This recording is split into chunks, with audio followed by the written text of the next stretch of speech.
yourself.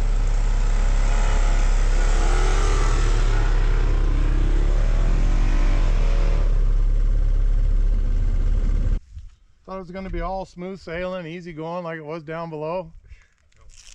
And this shit happens. What? It's crooked. Didn't look that way. I'll look again. What kind of cameraman are you? Not a very good one. It is crooked.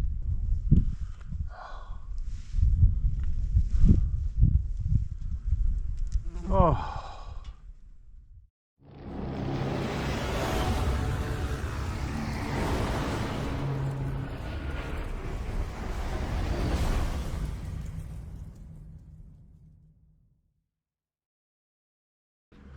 Good morning, my YouTube subscribers gone around the bend, Pacific Northwest, and also good morning to my members of my Pacific Northwest Honda CT-90, 110, and 125 riders Facebook group.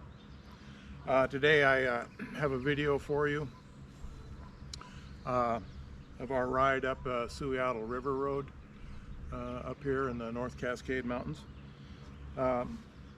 Every time I go out on one of these rides, I learn a lesson or two and perfect my systems as I go. I have a feeling that I should have spent a little bit more time after installing some of my systems, and I should have road tested a lot of this stuff. Cheap faulty equipment cost me an accident on this trip. Anyway, so I learned about I can think of about 4 lessons that I learned from this ride, and I had to write them down so I could remember all of it. After my road accident on a motorcycle, I purchased safety gear, pants, boots, shirt, helmet, etc. And I wear that all the time now. All the gear, all the time is my motto. Full face helmets with chin protection, and that saved me a couple times. That I have tried to talk myself out of wearing all this gear, especially in the summer, is that it's hot, it's bulky. I did manage to get some riding gear that has airflow built in for the hot summer days. But having all your protective gear on, chest protectors, elbows,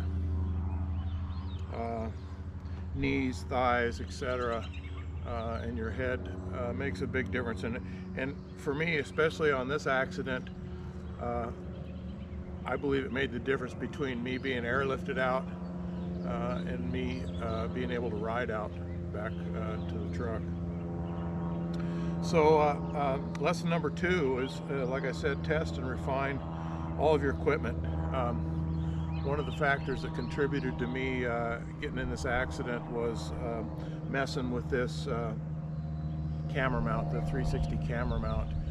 The one I have is it's extendable and you can twist it to lock it, but the lock on this one doesn't seem to work very well. And after a few potholes, it'll vibrate and slide down. So I'm constantly reaching up with one hand off the handlebars to raise the staff on that. And that's what cost me to pull my hand off of one side of the handlebars on this ride. Hit a pothole, the handlebars whipped to the left, and I went face down on my left side. I'm also need to get better at voice commands for my cameras. On these rides, I run 1, 2, 3, 4, sometimes 5 different cameras for different views. And so for me, it's going to be important to learn how to operate these cameras voice control so I can keep both hands on the handlebars at all times. I need to come up with a good way to hold a water bottle. A good way to hold, I have one tripod with a camera on it that I set down alongside the road to film ride-bys. And I need a good good way to hold that, I'll probably mount something up here on the front forks that I can easily grab that, set it down alongside the road, ride past, come back, pick it up, stick in its holder. So a lot of that is stuff I need to refine to make my rides safer. Number 3, riding alone. When I first started this channel, I didn't have the Facebook CT-90-110-125 riders group, so I often rode by myself. I did get the Garmin Montana 700i with the inReach feature that you can send text messages over the satellite, and you can also hit the SOS button if you get into trouble. I think the accident that I had on this ride would have made it very difficult for me to do anything but just lay there with the bike on top of me. Like I said, I went down face first on the left shoulder of the road, and the roads up there are just rock hard. It's as hard as concrete. My left leg was pinned under the bike. My body was facing sideways on the shoulder. My left leg was pointed up the road in that direction underneath the bike. And I hurt my ribs so bad, I think I cracked a couple ribs on this accident. I hurt my ribs so bad that I was unable to twist to try and get out from underneath the bike. And I think even with the inReach and the SOS feature, I would have probably laid there until somebody came along in a vehicle to pull the bike off the top of me, just from the fact of the trauma of my ribs hitting the ground, and my ankle was smashed up pretty bad. It's not broken, but it's swollen up about twice its size. So keep that in mind. You know, a lot of people they want to try and schedule a group ride, and there's a lot of things that go into group rides that you don't take into account. I learned this years ago when I started guiding hiking groups, is that you're only as fast as your slowest member. You have to wait for the slowest of the group to be with you in order to proceed.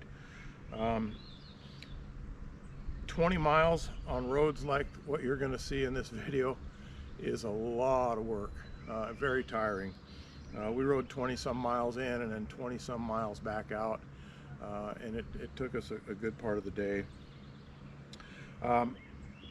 Another thing, on group rides, I find that I'm kind of, being the leader of a group ride, I'm kind of forced to maintain a little higher speed than I would like.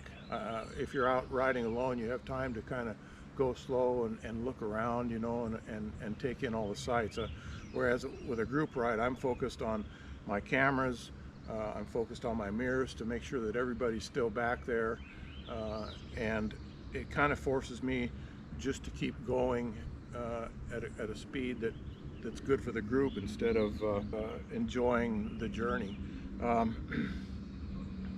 So when we're on group rides, I'm kind of hoping that people don't mind going slow. I don't mind motorcycles that are different than the Honda 90, 110, or the 125 to join our group rides. Anybody with a motorcycle is welcome to come. The more the merrier. Even vehicles. If you know somebody with a 4x4 vehicle that's able to tag along with us, it's very helpful if we have trouble, or you know, if we decide to camp overnight on one of these rides, stuff like that. When you're on a group ride, don't follow too close with the person in front of you. There's times when I come across a big pothole, and when you're riding these roads and the shade of the trees can kind of hide the depths of these potholes and you don't see them coming. So a lot of times I'm slamming on my brakes and trying to swerve to get around something huge that's come upon me real quick. So don't follow too close. Learn your hand signals. You know, hand signals even from bicycles are handy on these bikes. You know, arm down, I'm getting ready to stop. You know, left turn, right turn. So pay attention to the bike in front of you and use your hand signals so the person behind you has an idea what's going on, and they're not just focused on your brake light.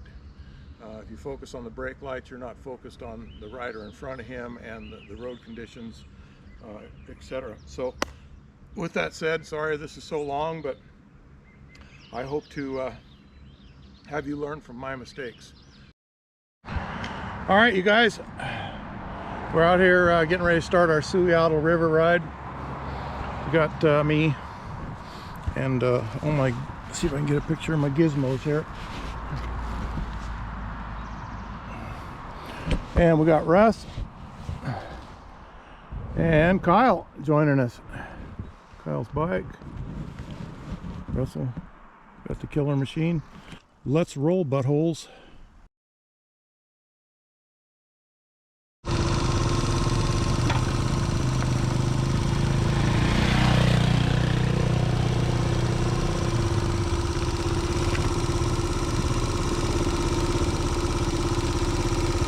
Stop here for the view. Okay.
to wait till the end Yeah. for this to happen.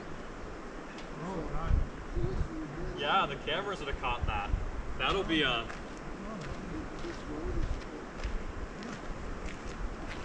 Ooh, and your side camera would have caught that really well too. It's on still, so... The lights are on.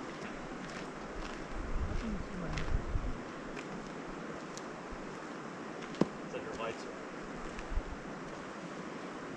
are on. Oh. Gotcha.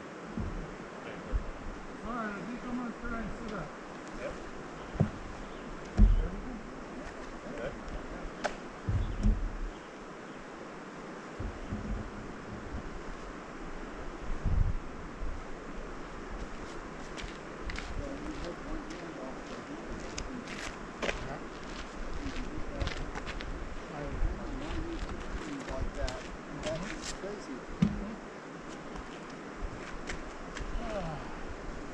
We'll turn my key off, Russ.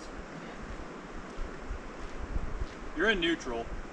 Yeah. It's, That's the one that. yeah, turn it off. I have no idea where you. It's on the left side There it there. is. There you go. Now, fuck. Let's see if I can get up the rest of the way now. Up, Russell. What I would do is get Down down to my knees.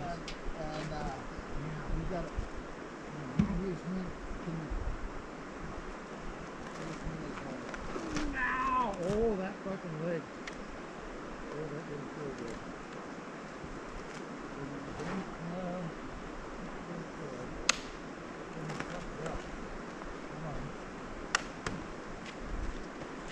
Good? Yeah. It's okay, I just can't twist it much. Yeah. Oh.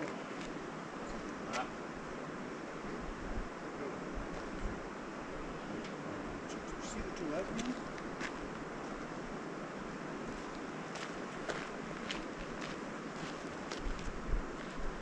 How's your head? Well, a little bit busy. Yeah. So we got to go to the end and turn around and go back the same way we came. Didn't land on that, did you? Got close.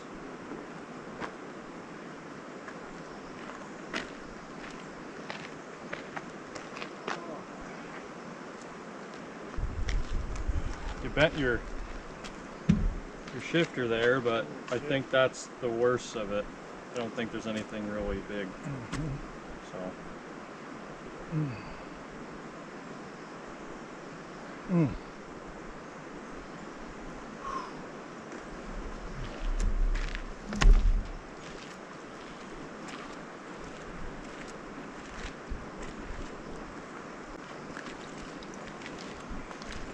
My mirrors are a little out of adjustment. Okay, yeah. Yeah. Well, if you're flying through the air, you really don't need those. Yeah. Let's see here. This way is tight. That's good. And this way is tight.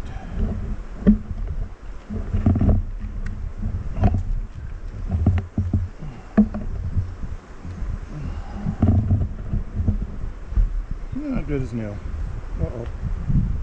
Oh.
P.S. If you want to give me some sympathy for the pain that I endured on this ride and this accident, please give me a thumbs up on the video. If you like it, subscribe. It doesn't cost you anything to subscribe to these videos, to the channel. It just helps the channel grow. The more subscribers I get, the more opportunities I will have to try and get some sort of advertisement income, maybe, to help fund some of our trips. So anyway, if you like the videos, thumbs up, subscribe please if you would. It really helps me out. Thanks.